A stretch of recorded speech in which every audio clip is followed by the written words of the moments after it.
సంబంధించి మరింత సమాచారం మా ఇన్పుట్ ఎడిటర్ కోటిరెడ్డి లైవ్ ద్వారా అందిస్తారు. కోటిరెడ్డి చెప్పండి, ఇదివరకున్న మేనిఫెస్టో చూసుకున్నట్టయితే ఇప్పుడు ఈ రోజు సీఎం జగన్ ఏదైతే మేనిఫెస్టో రిలీజ్ చేశారో ఈ మేనిఫెస్టోకి మధ్య డిఫరెన్స్ ఏంటని అనుకోవచ్చు? కొత్త హామీలను ఏమన్నా చేర్చారా ఇందులో? అమూల్య, ఈ రోజున వైసీపీ తరఫున పార్టీ అధినేత వైఎస్ జగన్మోహన్ రెడ్డి మేనిఫెస్టోని రిలీజ్ చేశారు. గత నెల రోజులుగా ఇదిగో అదిగో అంటూ చెప్తూ వస్తున్నారు. మొత్తం మీద ఉగాది రోజు అన్నారు, సిద్ధం సభల్లో రిలీజ్ చేస్తామన్నారు. ఏదైనా ఈ రోజున మాత్రం దానికి సంబంధించినటువంటి మేనిఫెస్టో రిలీజ్ చేశారు. ఇక ఈ మేనిఫెస్టో రిలీజ్ సందర్భంగా జగన్ చేసినటువంటి ప్రసంగం కూడా పూర్తి స్థాయిలో అంటే గతంలో ఏదైతే సిద్ధం సభల్లో కానీ బయట ఇప్పుడు బస్సు యాత్రలో కానీ చేసినటువంటి ప్రసంగాల్లో తెలుగుదేశం పార్టీకి సంబంధించి వాళ్ళు ఇచ్చినటువంటి హామీలను ఏ మేరకు అమలు చేశారు అనే దాని మీద తాను చేస్తూ వచ్చినటువంటి విమర్శలనే మరోసారి చేస్తూ వచ్చారు. 2014లో రుణమాఫీ చేస్తానని చంద్రబాబు నాయుడు అధికారంలోకి వచ్చారు. ఏమాత్రం చేశారు? ఏమన్నా చేశారా? 87,000 కోట్లు చేయాల్సినటువంటి రుణమాఫీని చివరి వరకు అంటే అధికారం కోల్పోయే వరకు కూడా చేయలేదు అనేటువంటి అంశాన్ని ప్రత్యేకంగా ప్రస్తావించారు. మొత్తంగా అంటే గతంలో ఎట్లా అయితే ఒక 4 పేజీలతో కూడినటువంటి అంటే ఒకే షీట్లో 2 వైపులా మొత్తంగా 4 పేజీలతో కూడినటువంటి మేనిఫెస్టోని రిలీజ్ చేశారు. ఈసారి కూడా అలాంటి మేనిఫెస్టోని చాలా సింపుల్గా ఉన్నటువంటి ఒక మేనిఫెస్టోని రిలీజ్ చేశారు. అయితే ఇప్పుడు కూడా గతంలో వాళ్ళకి ఈ పార్టీకి జగన్మోహన్ రెడ్డికి బలంగా నిలిచినటువంటి వర్గాలనే పూర్తిగా దృష్టిలో పెట్టుకొని తనకు ప్రత్యేకంగా బ్రాండ్గా అంటే తనదైనటువంటి ఒక బ్రాండ్ని క్రియేట్ చేసినటువంటి సంక్షేమ పథకాలకు సంబంధించినటువంటి అంశాలనే ఇందులో క్లియర్గా ప్రస్తావించారు. వాటిని మాత్రమే కొనసాగింపు కనిపిస్తూ ఉంది. ప్రధానంగా గతంలో ఏదైతే నవరత్నాల పేరుతోటి హామీలు ఇచ్చారో ఇప్పుడు కూడా దాదాపు ఇదే 9 అంశాలకు సంబంధించినటువంటి అంశాలనే ఎక్కువగా ప్రస్తావించూ వచ్చారు. ఇక మొదటిగా ఇప్పుడు జరిగినటువంటి మేనిఫెస్టో సందర్భంగా ఇచ్చినటువంటి ఒక ప్రకటనలో ప్రధానంగా చేసినటువంటిది రాజధానికి సంబంధించినటువంటి అంశాన్ని క్లియర్ చేశారు. ఈసారి అధికారంలోకి రాగానే వైజాగ్ని రాజధానిగా మారుస్తాము అని చెప్పేసి అక్కడ నుంచి పరిపాలన సాగుతుంది అని చెప్పారు. అలాగే అమరావతి శాసన రాజధానిగా, కర్నూలు పూర్తిగా న్యాయ రాజధానిగా ఎలా మారుతుందని గతంలో ఏదైతే 3 రాజధానుల సిద్ధాంతాన్ని ప్రకటించారో దానికి కట్టుబడి ఉన్నాము అనేటువంటి విషయాన్ని స్పష్టంగా చెప్పారు. ఇక కొత్తగా ప్రకటించినటువంటి వాటిల్లో ప్రధానంగా చెప్పుకునేటువంటిది ఎస్సీ ఎస్టీ కాలనీలకు సంబంధించి పూర్తిగా ఉచిత విద్యుత్ని అమలు చేస్తామన్నారు. ఇప్పటికీ రైతులకు ఉచిత విద్యుత్ అమలవుతోంది. సో ఎస్సీ ఎస్టీ కాలనీల్లో కూడా ఉచితంగానే విద్యుత్ని ఇస్తాము అని కొత్తగా ప్రకటించినటువంటిది కనిపించింది. తనకు సంబంధించినంత వరకు ఇప్పటివరకు సామాజికంగా అన్ని వర్గాల వారిని ఎలా అయితే అంటే ఒక్కొక్క వర్గానికి సంబంధించి ఒక పథకాన్ని అమలు చేస్తూ వచ్చారో వాటి కొనసాగింపే కనిపిస్తూ వస్తుంది. సామాజిక పింఛన్ల విషయంలో కూడా ఒక స్పష్టతనిచ్చారు. మొత్తం ఇప్పుడు ప్రస్తుతం 3,000 రూపాయలు అంటే తను అధికారం చేపట్టినప్పుడు నుంచి ఏడాదికి 250 రూపాయలు చొప్పున పెంచుతూ ప్రస్తుతం 3,000 రూపాయల వరకు సామాజిక పింఛన్లు విడుదల చేస్తూ వస్తున్నారు. సో 66 లక్షల మంది ఈ పెన్షన్దారులకు 3,500 వరకు కూడా ఈ పింఛన్ పెంచుతాము అని చెప్పారు. అది కూడా 2 దశల్లో పెంచుతామన్నారు. అయితే ఈ 2 దశలు మళ్ళీ వచ్చే ఎన్నికలకు సంవత్సరం అంటే 2028 ఒక 250 రూపాయలు పెంచుతారు.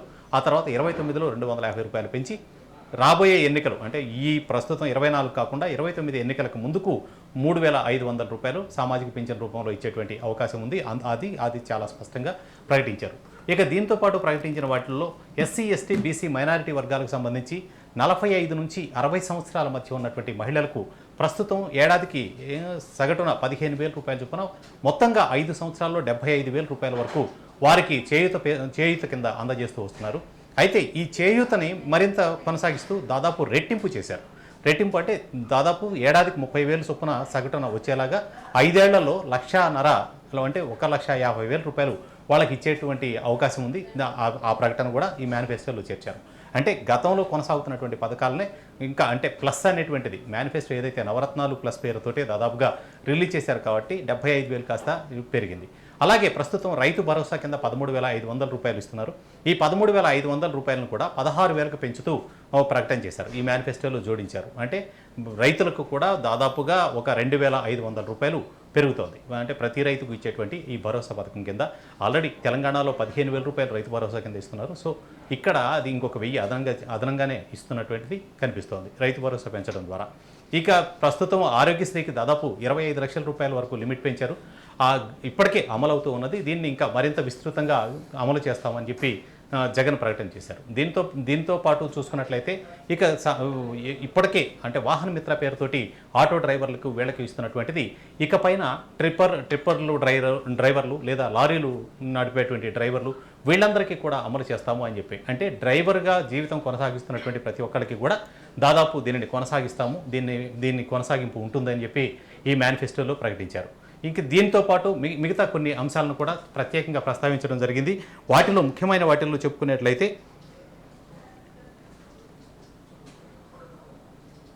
అమ్మఒడి పథకం కింద ప్రస్తుతం 15,000 రూపాయలు ప్రతి మహిళకు, అంటే ఎవరైతే పిల్లలు చదువుకుంటున్నారో ఆ కుటుంబంలో ఉన్నటువంటి, కుటుంబంలో 2 పిల్లలున్న ఒకళ్ళ పేరుతోటి 15,000 రూపాయలు అందజేస్తున్నారు.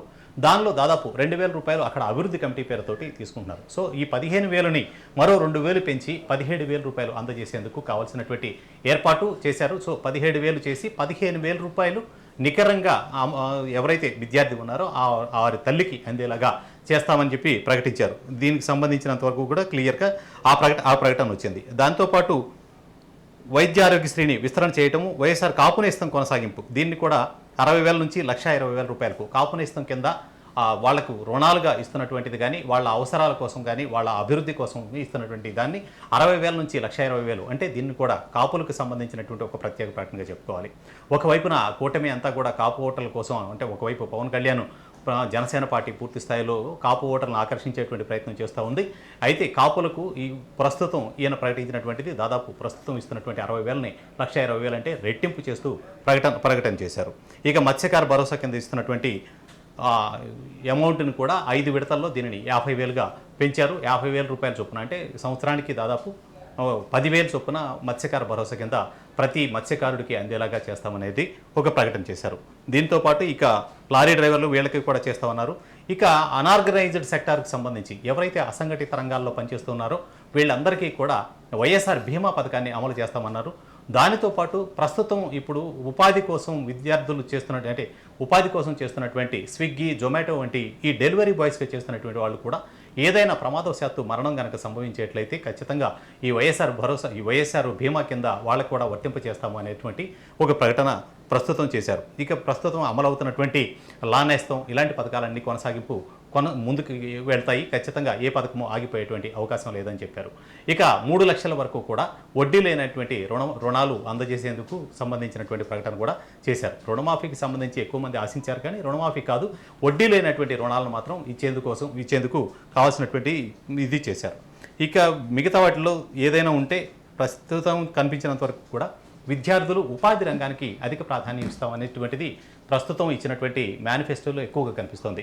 ఎందుకంటే విద్యార్థులు గతంలో ఎప్పుడైతే 2014 నుంచి 19 వరకు చంద్రబాబు నాయుడు హయాంలో 32,000 మందికి ఉద్యోగాలు కల్పించారు అని అధికారిక లెక్కల ప్రకారం చెబుతూ, ఇప్పుడు వైఎస్ఆర్ ప్రభుత్వం వైఎస్ఆర్సీపీ అధికారంలోకి వచ్చి జగన్మోహన్ రెడ్డి ముఖ్యమంత్రి అయిన తర్వాత 2,20,000 మందికి ఉద్యోగ కల్పన చేశాము అని చెబుతూనే తాము, అంటే ఉపాధి కల్పనకు సంబంధించి తాము ఇచ్చినటువంటి ప్రాధాన్యత గురించి చెబుతూనే భవిష్యత్తులో కూడా స్కిల్ డెవలప్మెంట్, ప్రతి నియోజకవర్గంలో కూడా ఒక స్కిల్ డెవలప్మెంట్కి సంబంధించినటువంటి సెంటర్ను ఏర్పాటు చేస్తామన్నారు.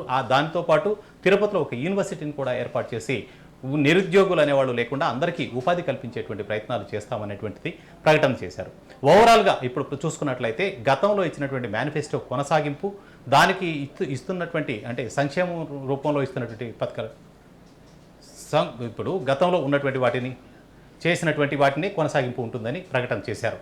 ప్రస్తుతం ఇక దీనికి సంబంధించినంత వరకు కూడా ఒక క్లియర్ అయినటువంటి ఒక మొదటి విషయం అయితే చాలా క్లియర్గా కనిపిస్తున్నటువంటి రాజధానికి సంబంధించినటువంటి అంశమే. రాజధానికి సంబంధించి తాము వెనక్కి పోలేదు అనేది చాలా స్పష్టంగా చెప్పడం జరిగింది అమూల్య. రైట్ కోటిరెడ్డి, ఇప్పుడు మనం చూసినట్టయితే ఇప్పుడు ఏదైతే మేనిఫెస్టో రిలీజ్ చేశారో ఈ మేనిఫెస్టోతో ప్రజల్లోకి మరింత చేరువయ్యారని అనుకోవచ్చు. ఇది వైసీపీ విజయానికి ఎంతవరకు దోహదపడుతుంది అనుకోవచ్చు?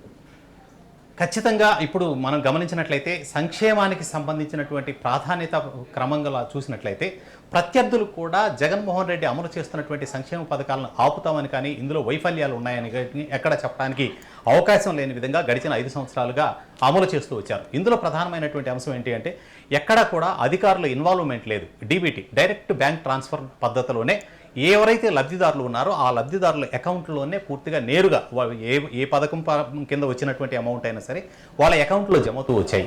ఇంకా ప్రధానంగా చూసినట్లయితే తాను నమ్మినటువంటి వర్గాల్లో ఎస్సీ, ఎస్టీ, బీసీ, మైనారిటీ వర్గాలు, ఈ 4 వర్గాలకు సంబంధించినటువంటి మహిళలను ఆకట్టుకునేటువంటి ప్రయత్నం చాలా చేశారు. ఎక్కువగా అంటే సంక్షేమానికి సంబంధించినటువంటి మిగతా పథకాలన్నీ ఒక ఎత్తు 45 నుంచి 60 సంవత్సరాల మధ్య ఉన్నటువంటి అర్హులైన ప్రతి మహిళకు రాబోయే 5 సంవత్సరాల్లో 1,50,000 రూపాయలు ఇస్తామని ఇప్పుడు చేసినటువంటి ప్రకటన కూడా ఒక ఎత్తుగా చూడాలి. అయితే ఇవన్నీ కూడా ఓట్లు రాల్చుతాయా అని మనం చెప్పుకోవడానికి అవకాశం లేదు. కానీ దీనికి సంబంధించినటువంటి విషయాన్ని మనం ప్రత్యేకంగా ఏం చెప్పుకోలేము. కానీ చాలా చాలా క్లియర్గా అయితే మొత్తం మీద వాళ్ళని ఆకట్టుకునేటువంటి ప్రయత్నం మాత్రం అద్భుతంగా చేశారని చెప్పుకోవచ్చు.